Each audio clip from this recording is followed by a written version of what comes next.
ইয়াতি আলাইকুম জামানুন ইল্লাল্লাযী বাদাহু শাররুম মিনহু হাত্তা তালকাউ রাব্বাকুম সামি'তুহু মিন নবিয়িকুম বলেন সাল্লাল্লাহু আলাইহি ওয়াসাল্লাম।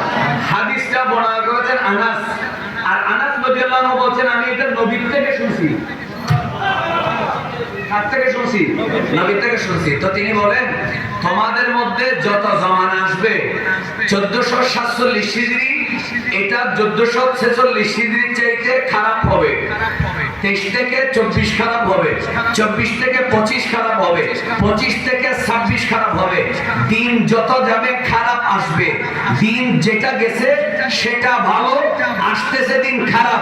এটা বুড়া বুড়িরা যে বলে এটা আমার দয়াল নবী বলেছেন।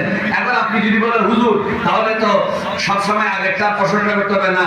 আগেরটা খারাপ করলে খারাপ এটা বলবেন, আগেরটা খুন করলে তাকে খুনি বলবেন, আগেরটা অপরাধ করলে তাকে আপনি শাস্তি দিবেন, আগেরটা যদি জেনা করে তাকে দোড়া মারবেন, আগেরটা খুন করলে তাকে ফাঁসি দিবেন। কিন্তু দিনের পর দিন অবস্থা খারাপ হওয়ার কারণ কি? রাসূল কেন বলেছেন আগের দিন ভালো হবে, পরের দিন আরো খারাপ হবে, ওই দিনের চেয়ে তারপরের দিন আরো খারাপ হবে? কেন? এটার কারণ একটাই, সেটা হলো আমরা আগের দিনকে খারাপ বলবো, কিন্তু আগে এর পরের দিন ভালো করার জন্য নিজেরা কোনো চেষ্টা করব না।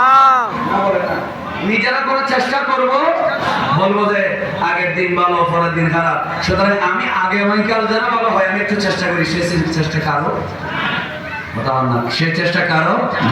এই জন্য আমাদের কপালে দুঃখ ছাড়বে আল্লাহ আমাদের সবাইকে নিজেরা ভালো হয়ে যাওয়ার তৌফিক দেবে।